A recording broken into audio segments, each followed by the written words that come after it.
or lease in the morning. Doing these things, and I'll tell you what, it's about time we start cracking down on these people.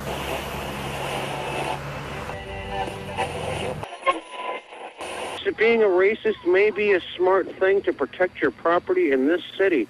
Until the people start changing, until the people start doing the things they need to do to bring their people, you're not stupid for being a racist. You're smart and you're looking for your vote. The Native Americans, of course, were here first. And then the first European settlers in the area were French-Canadian. And following that came, after the Revolutionary War and after the War of 1812, there were Yankees from the New England part of the colonies. And the New York Indians, the Oneidas, came in the 1820s. And then gradually into the 1840s, when they were pushing for population increases for statehood for Wisconsin, there was the Irish, the Germans, the Dutch, the Belgians, eventually the Polish, the Czech and the Slovaks, the Norwegians, and primarily those groups populated the county and have been here since the 1840s and 50s and 60s and 70s. Parents are from Italy. My father was from Sicily and his parents were from Sicily. I came through Ellis Island. I've been in Green Bay for just about 8 years now. I came here to work at Catholic Charities. My great-grandfather made it to the United States in 1895. He was from a village called Zahle in the Bekai Valley of Lebanon. They came to the United States in the 1890s, and I think the master plan was to go to California. Temperate climate with the palm trees and everything was most like their homeland. And I think they ran out of money in Chicago and had to go north for jobs in the Paper Valley area up here. I'm from the Ojibwe Nation, and we're from Wisconsin. My great ancestors have always lived here. We are the original people, and we're here before the United States was born. Slavery, you know, being African American in America, your ancestors are definitely, they came from Africa, they were slaves. My family is actually from Indiana. We're from LaPorte, Indiana. From Aiea, Hawaii, on the island of Oahu, and no, I don't think any of them made it to the United States. I've been here for 20 years, and what brought me here was I was young, dumb, and in love. My husband's from Green Bay. I'm an ancient historian, so I deal with societies that are limited to moving no more than 15 miles per day, and so that puts a natural limit on how far you can move. But even with them, there's a number of societies that their entire culture would pack up on an annual basis, and 60, 70,000 people head off a couple hundred miles to go somewhere else. So I mean, today I think people can move in a much more fragmented way. One person can hop on a plane, go across the world, show up somewhere else, and you don't have these huge packages of people moving en masse. But I think people always have tried to move from one place to another, and just how they're able to do that depends a lot on the technology of the time and the resources they have available to them. And I know they were from Mexico. I'm not quite sure, but they were born in a small town in Michoacan. We moved originally because my sister, the oldest one, moved here, so she was living here, and the whole family wanted to be together. My grandparents, my grandmother, she was born in Paris, France. And my grandfather, he was from Texas. I moved to Green Bay May 1st. Because I used to come up here and go fishing, and I like the environment. Actually, my ancestor is from China, but what I know where we're coming from is Laos, because we have lived in Laos for 300 years. So the original country that I'm coming from is Laos. I come to Green Bay in 1985 because my family, my wife's family here. Most of my ancestors come from Scotland and Ireland, and they came over to escape religious persecution in the early 1700s, actually. Been in Green Bay since 1997, so that's about 8 years, and what brought us to this area was jobs. They are from American Samoa, and they never, to my knowledge, never made it to the United States.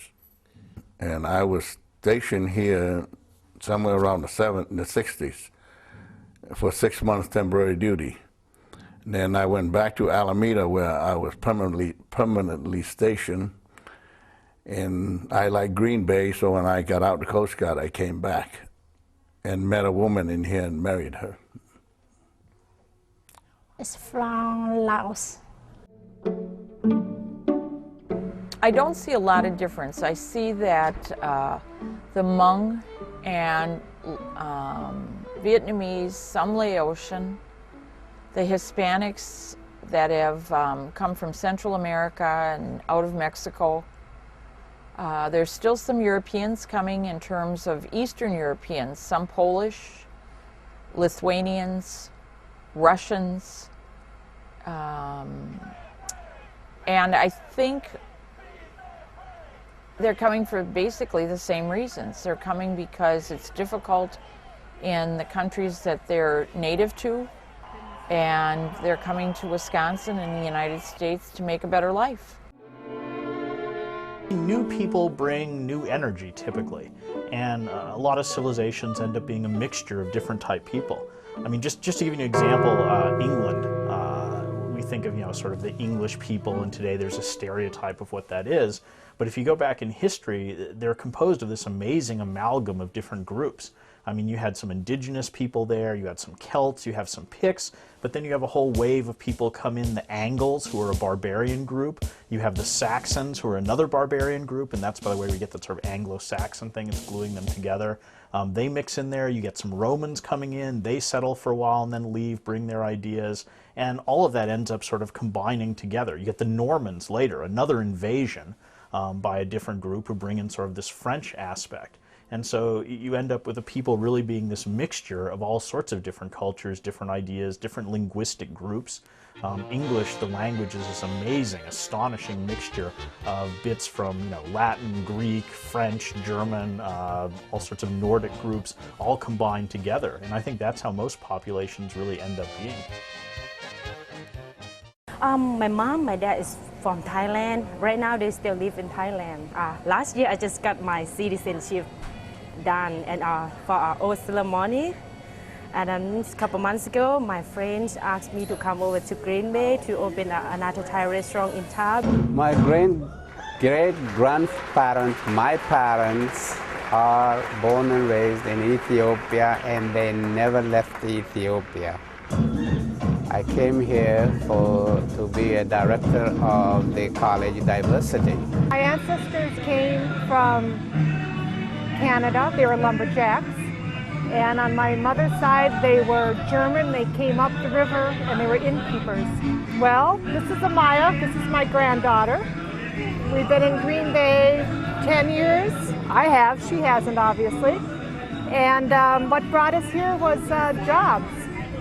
My great-great-great-grandparents, I would assume that they were from Africa, although I know for a fact, because I'm in the genealogy, that my great-grandparents are from Arkansas. I've been here 30 years, and I came here for a job, actually, working as an accountant at Nicolay Paper Company in De Pere, Wisconsin. My family comes from Bolivia in South America. And we came to the U.S. The first time in the 60s because my dad was working at the University in North Dakota, and he was also getting an engineering degree. And I've been in Green Bay for 15 years. I teach political science. The oldest ancestor that I know of came from Prussia. And her husband died, and there was nothing for her as a widow in Prussia, so she took the kids and came to the United States about 1863 or something like that. I've been in Green Bay since, in De Pere since 1953. My great-great-grandparents parents are from the United States. I'm Haudenosaunee, Oneida, Aniatiaga, and I'm also Mexican. My great-great-grandparents came from Mexico. I was born in Oneida, Wisconsin, 14 miles west of Green Bay. When people don't sort of bring in new ideas, things do get sort of stagnant. Just to give you another historical example, the Roman Empire. I mean, it starts out as these people from Italy, sort of Italians and Latins. But within a couple hundred years of the empire, if you look at the composition of the Roman Senate itself, maybe in 100 BC, it's 90% Italians. By 200 AD, it's 90% provincials. In other words, people from Africa, from Syria, from Gaul, from Germany, from France, Spain. And these now are the Romans. I mean, they're the senators in charge of things. But if you look at where their families came from, they're people who were really conquered by the Romans, but now have worked their way up the hierarchy to the highest levels of Roman government. And if they hadn't done that, I think the Roman Empire would have fallen long before. It's that sort of injection of new vigor, new ideas, people who come in and want to sort of build up themselves and their families that kept Rome vibrant and kept it vibrant as a civilization for a much longer amount of time than if it simply stayed the Italians, that group who got the whole thing going. From my father's side, they are from Greece. From my mother's side, they are from Spain. I was born in Peru, South America, and I came here to this country because I was an exchange student 24 years ago, and eventually I married someone from Wisconsin.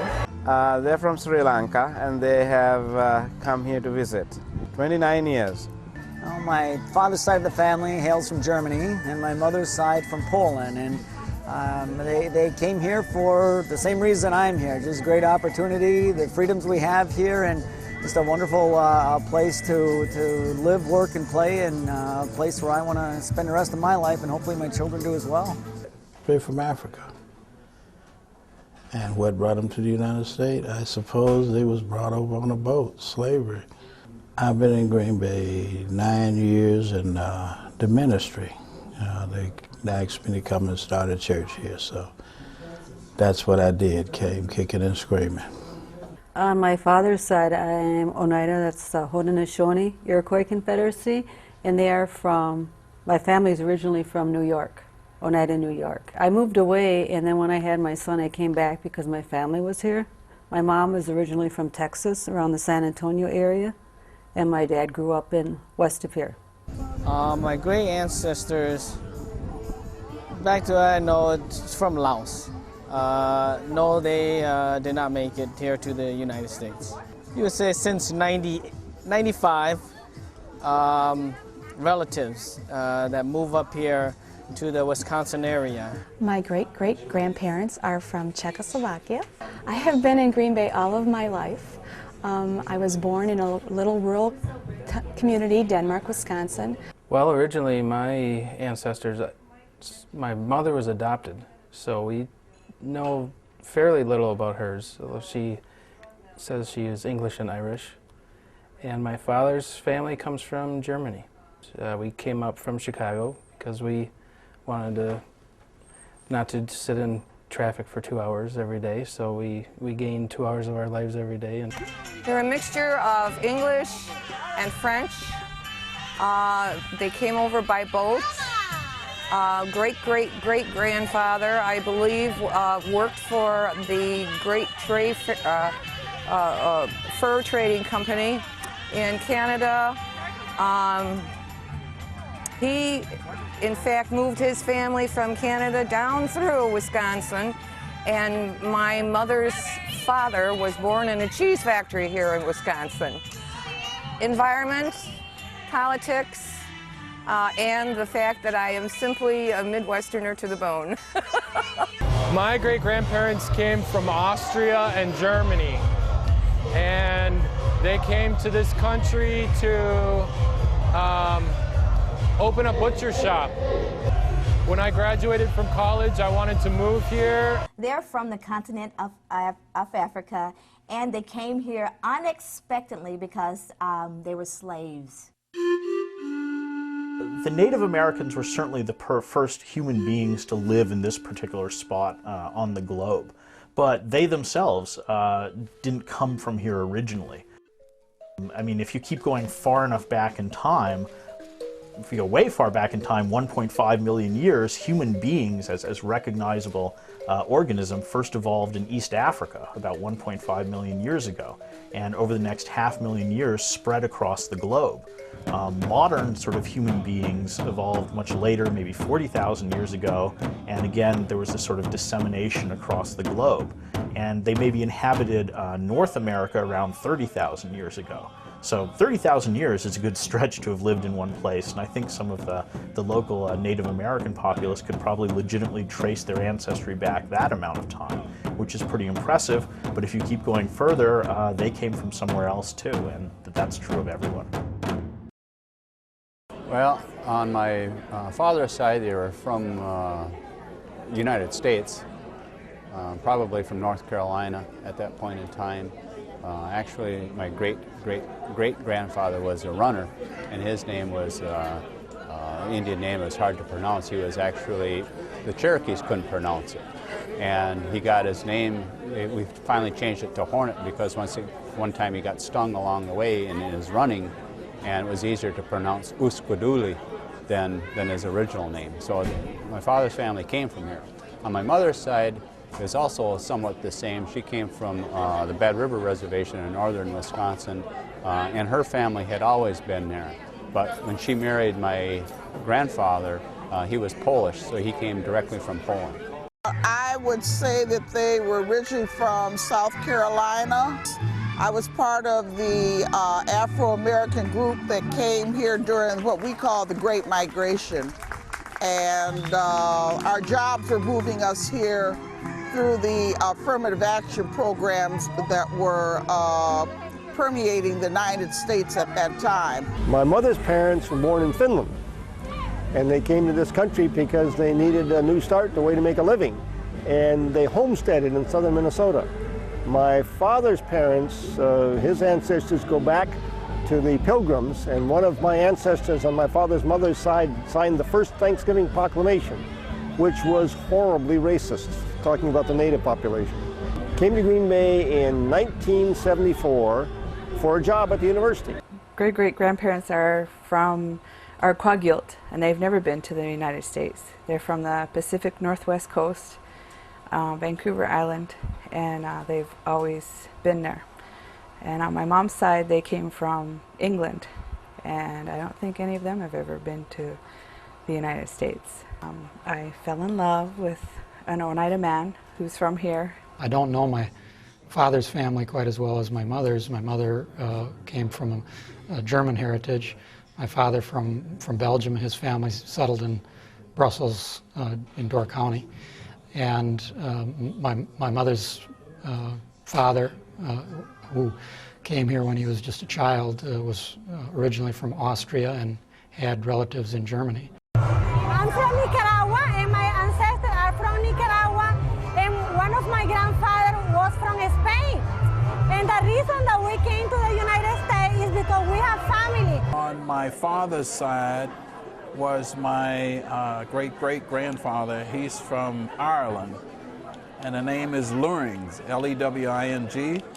And my grandmother was from the islands east of Florida in the Bahamas, and primary descendants of Portuguese, Dutch, African American, and Choctaw Indian.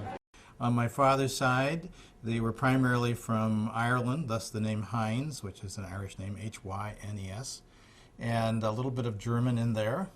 On my mother's side, they were from England. They actually were Puritans, and there were a whole number of Anabaptists who came from Switzerland, and were very much people of peace, and came here to become president of St. Norbert College. My great-great-grandparents are from Guam, which is a U.S. territory. It wasn't at the time when they were around. And my mother has been to the U.S. I've been here since 1975, and I moved to Green Bay. And as far as I know, I was the only minority in this town, and I moved here because my husband was from Green Bay and he wanted to go to school here. There's always the hope. I think that the first reason people say they want to study history is to make better decisions in the present and to avoid the mistakes of the past. Historically speaking, we aren't very good at doing that.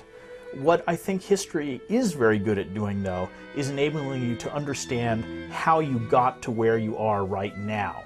And maybe that knowledge to know where you came from, how you got to this place, that can then help you make better decisions. I'm not sure history will really always help people to avoid bad choices, but you can make more informed choices.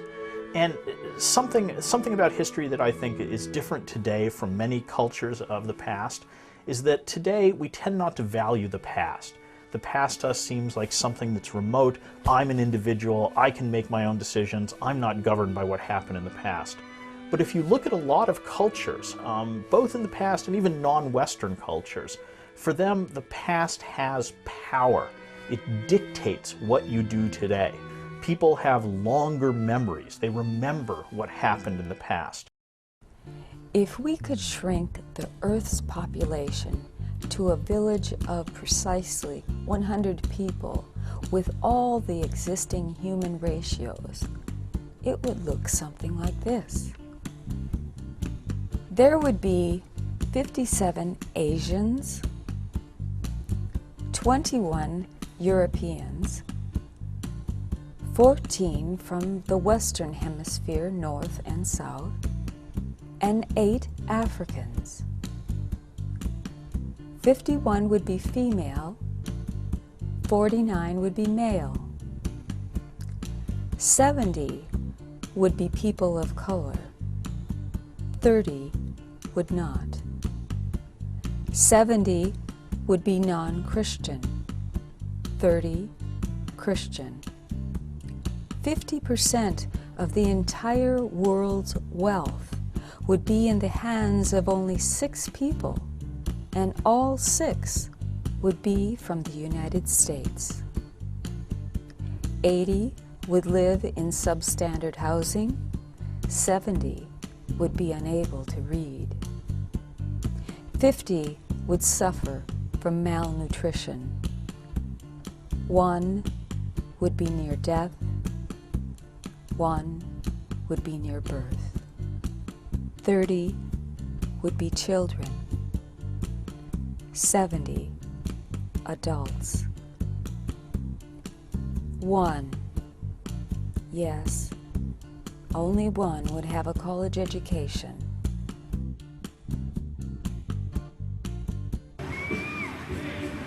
Well, one half of them was here already and the other one was on a slave ship coming from Africa. A 66 Chevy brought me here. Our ancestors are from Mexico City. Actually, our ancestors are Aztec descendants. So we came here to Green Bay, the United States, 10 years ago. My ancestors are from both Norway and from Sweden, and they came to the United States because they were the youngest family members in their family. And as such, they couldn't have access to owning farmland or taking on any part of the businesses that their fathers owned. I came here originally from Omaha, Nebraska. Our great ancestors are from Nigeria, African Nigeria. And they came here to the United States, as everyone else does, for a land of opportunities. Plus the Packers, you can't go wrong with the Green Bay Packers, you know?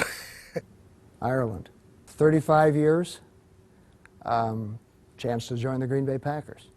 My ancestors are from Vietnam, and they never made it to the United States. We came to Green Bay because the Green Bay Diocese sponsored our family over to this part of the country. On my mother's side, they would be in Holland. I think my mother's grandfather come over from Holland, and my father come over as a young boy from Germany. I was born here. I was born in De Pere, and now I live in Greenleaf. I am the one who came to the United States. My parents and grandparents are currently living in India, and a job brought me here. I work for Brown County as an epidemiologist. I know half. One side, my father's side, are from Scotland and Ireland, and they came well, maybe they were, and some from Germany probably, because they used to be Webers and then they changed their name to Weaver. And they came, I have no idea why they came. Given that I'm made up of 10 nationalities, I suspect that they are from Hawaii and a number of other places, and I'm not sure if they made it to the United States. My great-great-grandparents are originally from the United States. On my father's side, they're originally from North Carolina, and on my mother's side, they're from Maryland. And I came working as a professor in the education department at the University of Wisconsin-Green Bay. Well, my great-great-grandparents on my mother's side came from Ireland. In fact, her grandfather, or great-grandfather, was a mercenary soldier and fought for our country. He was hired. They didn't. They were from Mexico, and they're from Guadalajara, Jalisco, from a town called Unión de Tula, Jalisco. 12 years in Green Bay. The jobs, the opportunities brought me to Green Bay. Well, they were originally from Poland, and it was my grandparents that were first-generation American residents, and it was my first job out of graduate school. I had an opportunity to work in the Green Bay Public Schools, and I have stayed my whole career here as an employee of the school district. My ancestors are originally from Africa and other locations. I mean, to look at me, you have to understand that I have some African ancestry, but there's also been a little bit of blending along the way. And so one can't deny one element of one's ancestry and only identify another one. But that's something I picked up along the way. You know, I was raised as an African American and enculturated as an African American. Woo! A brother needed a job. A brother needed a little employment. That's why Green Bay? Because they were hiring. I originally came to Green Bay from, I was born and raised in Oakland, California. I went to a community college as a non-traditional student in Fresno, California. My mentor is from the Midwest. He recommended a wonderful institution, a wonderful college in the Midwest, and I took his advice without coming to look at it first, and came to the Midwest to go to school and stay. One of the things that I came to understand is that folks come here from a variety of different places. They live, they work. We impact the community within which we live.